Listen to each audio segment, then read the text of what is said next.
Assalamualaikum warahmatullahi wabarakatuh. Kami dari kelompok 4 ingin mempresentasikan skema alat sistem pengatoman.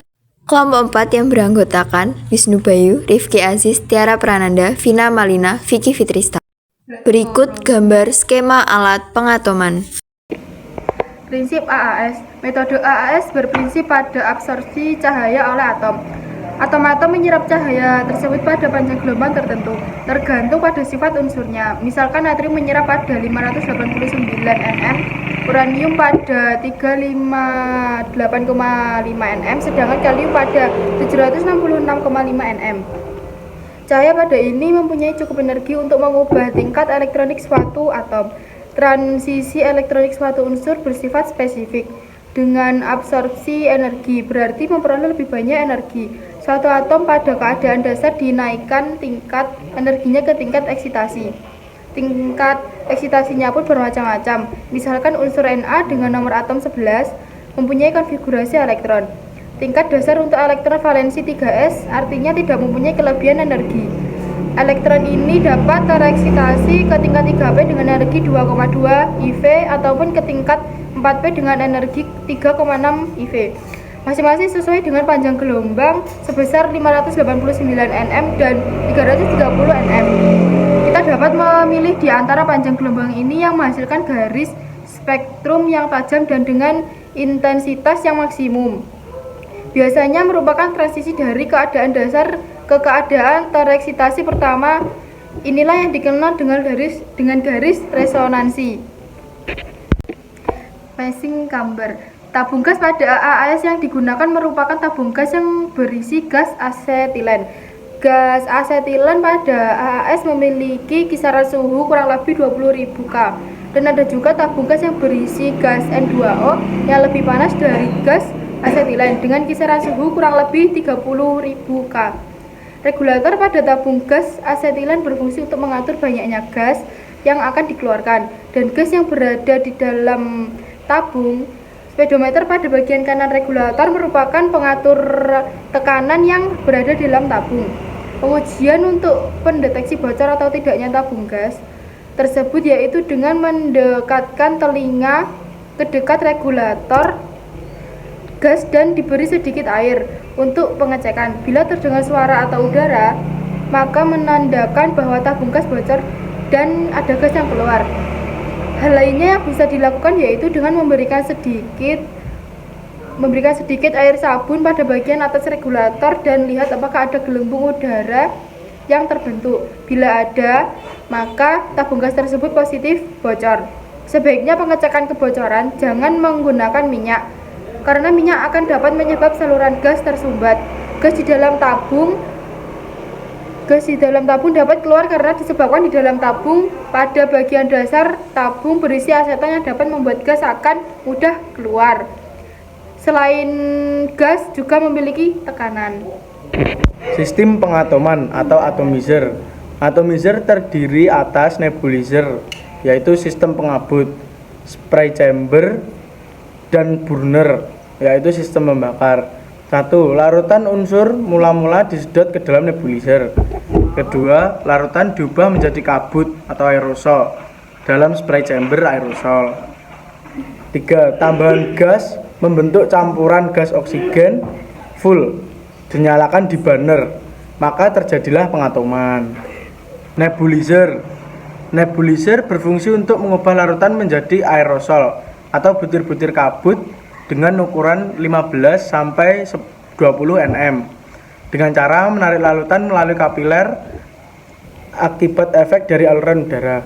Dengan pengisapan gas bahan bakar dan oksidan disemprotkan ke ruang pengabut. Partikel-partikel kabut yang halus kemudian bersama-sama aliran campuran gas bahan bakar masuk ke dalamnya, sedangkan titik kabut yang besar dialirkan melalui saluran pembuangan. Spray chamber berfungsi untuk membuat campuran yang homogen antar oksidan, bahan bakar, dan aerosol yang mengandung contoh sebelum memasuki burner. Burner merupakan sistem tempat terjadi atomisasi, yaitu pengubahan kabut atau uap garam unsur yang akan dianalisis menjadi atom-atom normal dalam nyala. Sampel flow. Bahan bakar gas asetilen atau C2H2 dan udara pengoksida T suhu maksimal sekitar 2400 derajat. T lebih tinggi udara diganti dengan N2O. Suhu yang dicapai adalah antara 2800 sampai 3000 derajat. Cara kerja. Bahan bakar pengoksidasi dimasukkan ke mixing chamber melalui beberapa baffle supaya pencampuran sempurna. Larutan sampel disuntikkan ke mixing chamber dengan air jack. Lalu sampai pada nyala api di burner akan mengalami pengatoman. Ducting.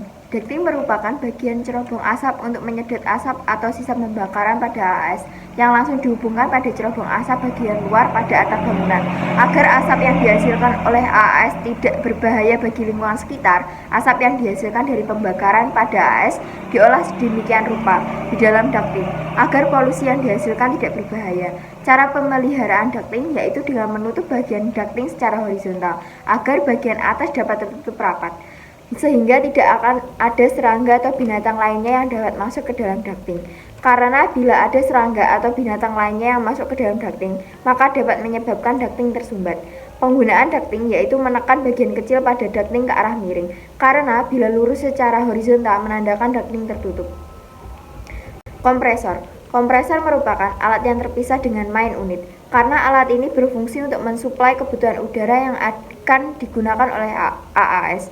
Pada waktu pembakaran atom, kompresor memiliki 3 tombol pengatur tekanan, di mana pada bagian yang kotak hitam merupakan tombol on-off. Speedo pada bagian tengah merupakan besar kecilnya udara yang akan dikeluarkan, atau berfungsi sebagai pengatur tekanan.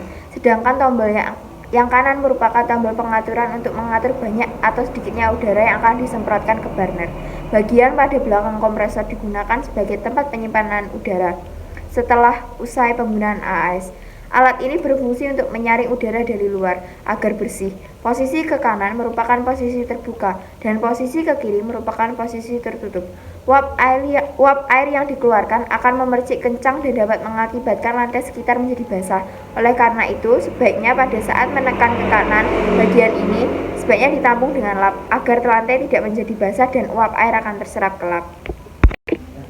Burner merupakan bagian paling terpenting di dalam main unit, karena burner berfungsi sebagai tempat pencampuran gas asetilen dan aqua bides agar tercampur merata dan dapat terbakar pada pematik api secara baik dan merata. Lubang yang berada pada burner merupakan lubang pematik api, di mana pada lubang inilah awal dari proses pengatomisasian nyala api. Perawatan burner yaitu setelah selesai pengukuran dilakukan selang aspirator dimasukkan ke dalam botol yang berisi aqua bides selama kurang lebih 15 menit. Hal ini merupakan proses pencucian pada aspirator dan burner setelah selesai pemakaian. Selang aspirator digunakan untuk menghisap atau menyedot larutan sampel dan standar yang akan diuji. Selang aspirator berada pada bagian selang yang berwarna oranye di bagian kanan burner. Sedangkan selang yang kiri merupakan selang untuk mengalirkan gas asetilen. Logam yang akan diuji merupakan logam yang berupa larutan dan harus dilarutkan terlebih dahulu dengan menggunakan larutan asam nitrat pekat. Logam yang berada di dalam larutan akan mengalami eksitasi dari energi rendah ke energi tinggi. Nilai eksitasi dari setiap logam memiliki nilai yang berbeda-beda. Warna api yang dihasilkan berbeda-beda bergantung pada tingkat konsentrasi logam yang diukur. Bila warna api merah, maka menandakan bahwa terlalu banyaknya gas, dan warna api paling biru merupakan warna api yang paling baik dan paling panas. Buangan pada AAS. Buangan pada AAS disimpan di dalam jerigen dan diletakkan terpisah pada AAS. Buangan dihubungkan dengan selang buang yang dibuat melingkar sedemikian rupa agar sisa buang sebelumnya tidak naik lagi ke atas. Karena bila hal ini terjadi dapat mematikan proses pengatomisasian nyala api pada saat pengukuran sampel, sehingga kurva yang dihasilkan akan terlihat buruk. Tempat wadah buangan atau jerigen ditempatkan pada papan yang dilengkapi dengan lampu indikator. Bila lampu indikator menyala, menandakan bahwa alat AAS atau api pada proses pengatomisasian menyala dan sedang berlangsungnya proses pengatomisasian nyala api.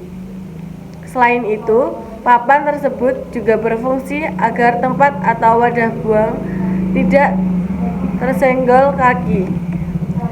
Buangan sudah penuh isi dalam wadah jangan dibuat kosong, tetapi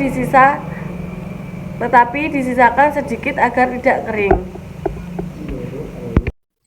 Sekian presentasi dari kelompok 4. Jika ada salah kata, mohon dimaafkan. Wassalamualaikum warahmatullahi wabarakatuh.